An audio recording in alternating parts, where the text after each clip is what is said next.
I'm Steve, and I've not seen a conspiracy that I don't like.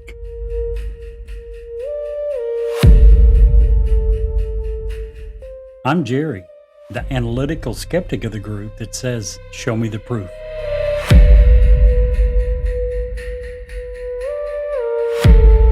I'm Brett. I'm the mediator between the two elders and usually cast the deciding vote.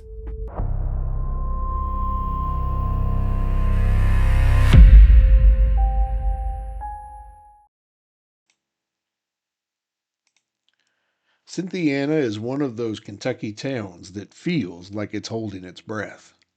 Old brick buildings, the Licking River curling around the edges, and hills that get real dark real fast once the sun drops. It's beautiful, but it's the kind of place where stories settle right into the soil. Ghost stories, strange stories, things that only people talk about once they're sure you're not going to laugh. This town goes way back, 1793, older than most folks realize. This town's seen Civil War battles, river floods, and generations of families who've stayed because there's just something about this place that holds you. Walk around long enough and you feel it, that quiet pressure of history. Not spooky, not threatening, just a sense of a town that remembers things even when the people forget. One of the most iconic pieces of that memory is the Ross Opera House. Built in the late 1800s, it's still running shows today. People swear it's haunted. Footsteps on empty balconies, shadows drifting across the stage, voices up in the rafters long after the lights have gone out. You don't have to believe in ghosts to feel like you're being watched. You just have to stand still. There's something else about Cynthiana that most people outside of Kentucky never hear. Cynthiana is the birthplace of The Walking Dead. Creator Robert Kirkman grew up right here. This little river town helped shape one of the biggest horror franchises on the entire planet, which makes sense. Cynthiana has always had a way of blending the ordinary and the uncanny. And speaking of uncanny, there's something I've carried with me for almost 35 years. Something that happened not too far from here when I was just a child. But I've never really told it on camera. But tonight, it feels like the right night. And Cynthiana feels like the right place. So that's why we're here. We're not here just to explore a Kentucky town, deep roots and deeper stories, but reconnect with a good friend in a moment that's followed both our lives since we were 13. This is the very first newsworthy field trip. Welcome to Cynthiana. Let's see what the night has to say.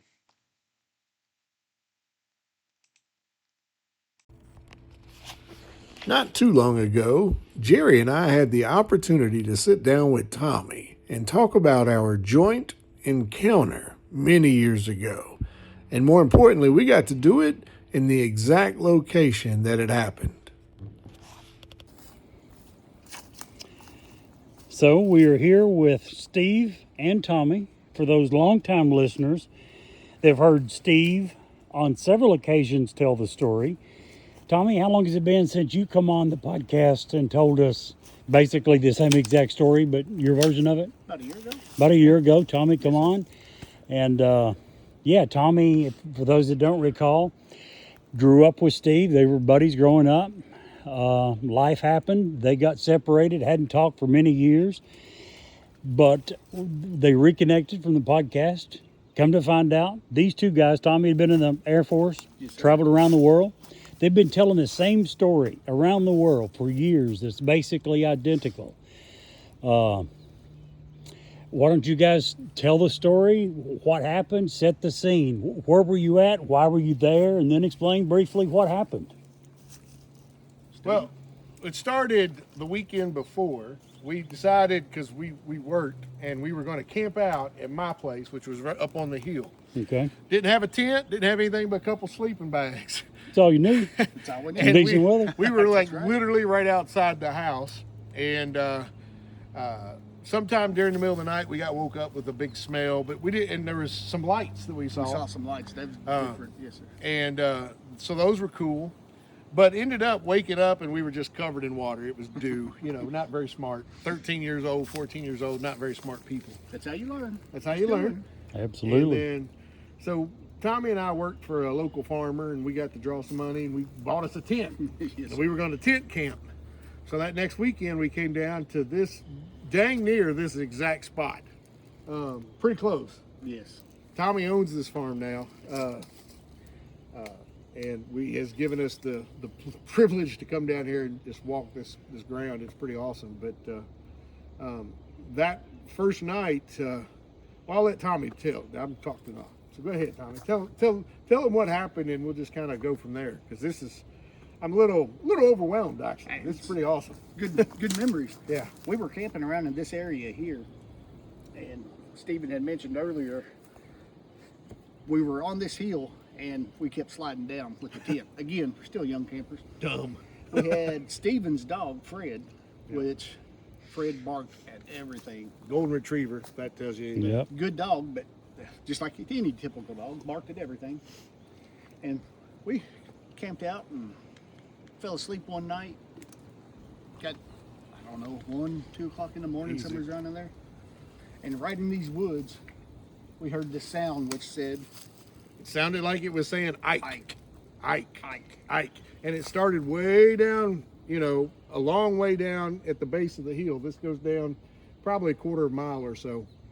And we could hear steps, just like sticks breaking. The crunching, You could yeah. hear something big like That. that walking, and you could hear it coming toward us. And it was a footfall. It wasn't like a me or you walking through the woods. It was a Wasn't a rabbit or a coon. right. No, this was A heavy object. Yeah, heavy. And the sound was piercing. It was like it was all around us. But you could hear definitely where the steps were coming from. And I thought I was awake, and Stephen was asleep. I was scared. So I think I kind of nudged Stephen like, you hear that? And he was already awake. Yep. Yeah. And I was kind of shocked about the dog. I'll never forget Fred. And I got my flashlight and I looked at Fred, and his eyes were like this big around. He was just silent. That's time to get worried when you scared the dog. But yes. And we're out here, and you see where we're going to run to Yeah, without it running after us. We were young. We were scared. I was anyway. of course. And in this video, I'm going to show aerial. I'm going to take a today picture, and that's grown up in 30 years. Yes. But back then, the nearest house to here was Tommy's house, and his dad. There's what? How many acres here? 27 back in the So, day. and his dad had no idea where on this acreage we were going to be. None. Nobody. So, there was zero chance that somebody was hoaxing us or pranking us. We didn't have a fire. We didn't have anything like that. No one had any idea that we were in this particular spot. Not at all. And so that happened. I remember that getting so loud I could feel it more than I could hear it. Yeah, yes. Oh, it was. And it was a scary, and you know, if you're a 13-year-old boy, and if you all, the one thing you can't show to another 13-year-old boy is how damn scared you are. And so it got all real around us and stuff. And I remember, I'm not scared. You scared? I'm not scared. Well, let's get out and see what it is. And we did. And that was the really freaky part. Before you because- go any yeah. further, along the same vein, if you don't mind, Tommy, tell us what you did. You told me back here earlier. Well, that was the second time. Oh, time we second. got- Okay. Go ahead. Good time to put that in. Sounds good. Let him add that in of what he did to calm his nerves maybe a little bit. So I had my little trusty air BB gun. Yep. I didn't pump it up 10 times. I pumped it up 20 times. And Just to be safe. just to be safe. And I stuck the gun up in the air and I screamed as loud as I could. I have a gun, and then I pulled the trigger and it said, So the first time we hop out of the tent, we shine a light around. The only light we had was Tommy's, and there was nothing there. Nothing. Didn't Nothing. see anything. Not fur, not a deer. You know, nothing. Not a bear. Just the evergreens that were surrounding us. So we get back in the tent, and we're like, "What the heck?" You know, talking about it a little bit, and it was almost like a hit replay because it started same Yes. thing, coming right back up, like it ran off and then came back. Oh, it went to the same place to start. Maybe not quite Or as close. far away, but it Vicinity. did, right? Same vicinity. And the second time, that's when he did the airsoft gun, and I don't think we actually took the tent back when we left that time. We did not. We did not. We the second time when we hopped out and there wasn't nothing there, we hightailed it home. You said, I don't know who you are, but you can have the tent. You can have it all. We came back maybe later for that. Well, you mentioned the singing a song. Yeah. Well, it just dawned on me as we're sitting here talking, the three of us. If that thing was hunting us, and we're out making the noise we were making, trying to scare it away, it would have got us. Yeah. Easily. Yeah. I think it was. Upon reflection, I feel like it was just trying to say, "Hey, I see you. I don't much like it." And these woods, I never had the feeling, but at my house, we're going to kind of get a look. That's private property too, so we're going to be respectful. But the woods back behind my place, I always felt every time we went in there, we'd been watched, every time. So, but yeah, that was our experience here. It was, and Tommy and I grew up. We split away, but his brother was here. His brother had an encounter, and his dad and mom laughed at us when we told them that story. And then I remember you telling me that when you came home from deployment, that your dad, he said, "Hey, I'm never making fun of you again," because we sitting here at our house, and the same thing happened at the house. And It come up to the house, whatever it was, sure did. Couple of questions. Your brother's encounter, if I remember right, it was down at the bottom, Yes, close sir. to where you said the one you all heard started in that vicinity. Yes, sir. Second question. You mentioned about if it was hunting you, it could have easily found you. At any point when you guys got out of the tent, started making noise, hollered, "I've got a gun," did you notice any change in the behavior, the sound, any change at all? no, and if I remember correctly, we had to practically drag Fred out of here. He was so scared. He wasn't scared. moving, I'll be darned. and he was not a full-blooded, but a full-size golden retriever. He was a beautiful dog. Big dog, and we practically dragging him when we was running out of here. So And these are not whatever it little was, chihuahuas. They're right. bred to be hunting dogs out in the wild and all that. Yeah. He was scared to death. I will say this: I've got a red dog now. He just showed up, and we call him the red dog. But That's original. right? He'll stay at the end of the woods and he barks every night. Could be coyotes, could be deer, could be whatever. But he'll wake me up in the middle of the night. He'll just be I'll be barking darned. at something down here. Wow. I don't About know. every night. Every night. Every night. Have you ever went and got him and saw if he would want to come down in the vicinity? Not at night, no sir. I don't know. I would want to be down here at night anymore, to be honest. Wait a minute. And I'm a grown You man guys now. just got through saying a few minutes ago that It's you're ready to come back and We're camping. Hey, we're camping. not We're, me yeah, by you're myself. coming with us. I'll come. That's right. Might yeah, have to I bring my would- dog, but I'm coming. I think it would be an awesome experience to come back. This is I said earlier I was a little overwhelmed. I meant that. I've dealt with this and thought about this and had to deal with this and talked to people about this spot for almost 40 years. That's Can I tell a story on you? Sure. absolutely. It has nothing to do with this, but I remember, if you could see, probably not on this area, but back in this hill, we're on the hills and we used to swing on vines all the time. Yep. So we had one that you would go way, that's probably 20, maybe 30 feet up in the air because we're on a hill. Yeah. And Steve, love his heart, it broke on him. Do you remember that? I do. That And had hurt. he hit a dead tree Oh, and man. it just slowly let him down. The crazy stuff. I don't know if you remember that, but That was crazy. We did a lot of crazy stuff in the woods. What boys do when they get out we in the were woods. young. Yep. Back before you had the helicopter parents, and they would pretty much like come home for dinner, and the rest of the time you're on your own. On your own. Yeah. Most time we didn't come home for dinner. We're still down here. Yeah. But yeah, this is good space. Good space. We worked hard. We played hard. Yeah. Yeah. Phew. We actually, Tommy and I worked for this old farmer, and I'll just share this because he's a local guy. He used to own a lot of property. I think he's since passed, but one time he would trust us with any of his equipment, trucks, cars, tractors. We worked for him a couple of years. And one year he put us out in this tobacco field with a front end loader, and he said, "Clear all the rocks out of there and put all the rocks on that creek." And we ended up building this. If the Hoover Dam wasn't built, we would be in the record books. That was the prettiest dam you ever built. You remember that over there? We did good. He came by and said, "My gosh, boys." How were you guys when this happened? 13, 13, probably, yeah. 14. So, geez. Yeah. 35 years ago plus. Question. 35 years later, let's say you guys do come back up here camping in a month. Something similar happens. How would you react?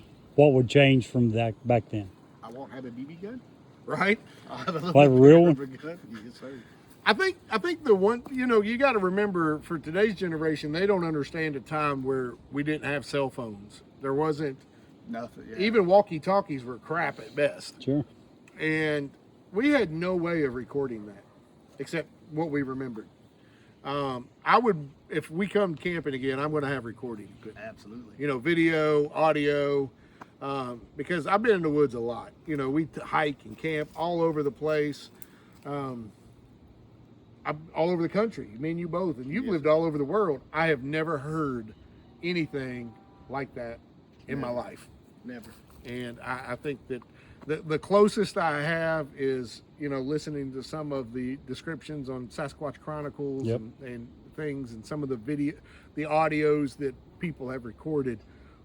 But around here, I've never heard anything like that. No.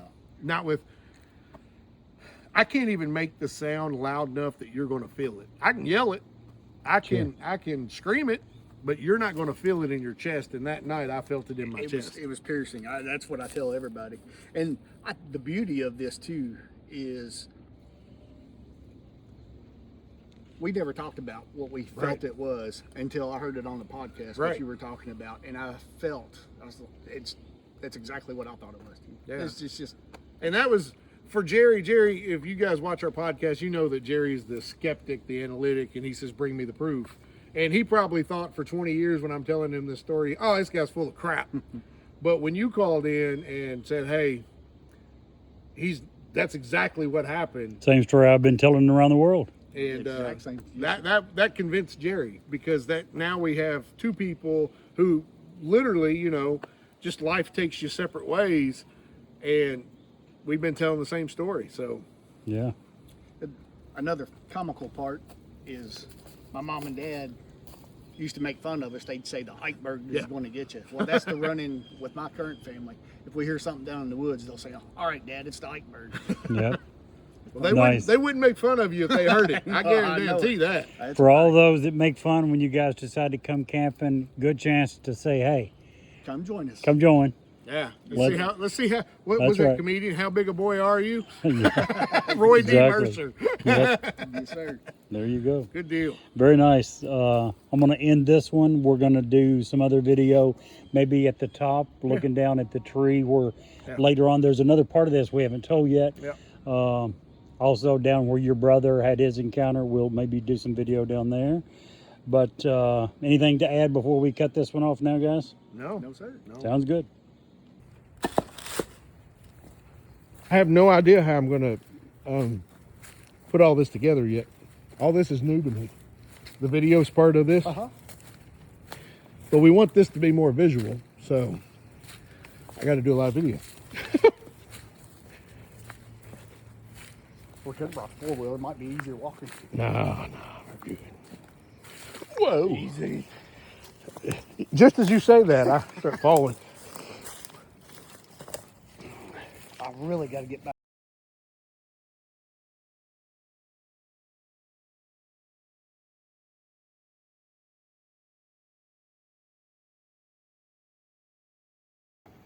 So, Jerry, this area is the exact area I've been telling you for 30 years about my experience. Now, it's all private property now, so we're not going to show any houses which have been built up. Right. But we are in the exact area down a hillside just like this, a couple of hillsides over. There was a barn with a tree, and behind that barn was a pond. And the morning that I saw what I saw took up half of the space. Now, that between the tree and the barn was just big enough to get a tractor. And what I saw took up half of that space. And when it reached up and hit that tree, we couldn't reach it. On tiptoes, couldn't reach it. But it turned up, and it turned around, walked back past the pond, and never saw it again. That was it. A couple things if I remember. After it happened, you went and got Tommy and his dad. Yeah, it was morning. It was before the bus got there. Roughly, how tall was your dad? He's about 5'11". And didn't you say that he went and stood underneath the tree and could not reach the limb that the thing had swiped? Yeah. To give you an idea of whatever it was, how tall it was. Also, even if it wasn't private property, we got permission. I think you said that the barn is gone, Yes. the tree is gone, the pond itself is gone. So Probably. there wouldn't be much there. That I wouldn't keep a pond that size behind my house, as Yeah. close as the house it was is. a big watering Yeah, hole, yeah. basically the way you described it. But yeah, very interesting. Yeah, for the long-time listeners, they've heard Steve tell the story for years and years. They heard Tommy come on the show a year or so ago and tell basically the same exact story. He was there when they were camping. This happened at another time. It was only you that saw it, right? You went out to count cows or something and saw it. Then you went and got Tommy and his dad, and It's they crazy. came in. And I just want to say, there's only a fence line between Tommy's farm and the place that this happened. But the difference is Tommy and I ran all over his farm as youth, all over, doing dumb stuff. Right. But every time you went down in the woods back here, you never went down there without feeling like you were being watched. Ever. I remember you saying that. Ever. In fact, I have goosebumps now just walking past it. So it's been an emotional day for me. Tommy, you want to add anything? It's been a great day. Very emotional. A lot of memories. Good memories. That's awesome. He's being a camera guy for us. Thanks, Tommy. Welcome. Awesome. Good deal. There's something about Kentucky after dark. The way the tree line swallows the last bit of daylight. The way the hill holds sound a little too long. The way a single crack of a branch can make you wonder who or what is sharing the woods with you. And for generations, folks across this state have sworn they weren't alone out there. From deep hollers of Hollern to the river bottoms near Cynthiana, from old mining roads to forgotten logging trails, Kentuckians keep telling the same story in different voices. A tall figure, a heavy stride, a presence that shouldn't exist but somehow still does. Maybe it's misidentification. Maybe it's folklore. Or maybe, just maybe, the bluegrass is really home to something we haven't fully met yet. And whatever the truth is, one thing's for certain, the sightings aren't slowing down, and neither are we. This has been another step into the strange, the legendary, the unexplained, and Kentucky has plenty of shadows left to explore. Now, it's your turn. If you've got an idea for where our next newsworthy field trip should take us, a haunted road, a cryptid hotspot, a UFO flap, a local legend your grandpa swore was real, send it our way. Drop your suggestions to us at newsworthywithsteveandjerry.com and help us choose the next place we point the mic, the camera, and the flashlight. Wherever we go next, we'll go there together. Human trafficking happens in every community in the world. If you see something, say something. Call the National Human Trafficking Hotline at 1-888-373-7888. And Jerry, if you can't see the light, Be the light.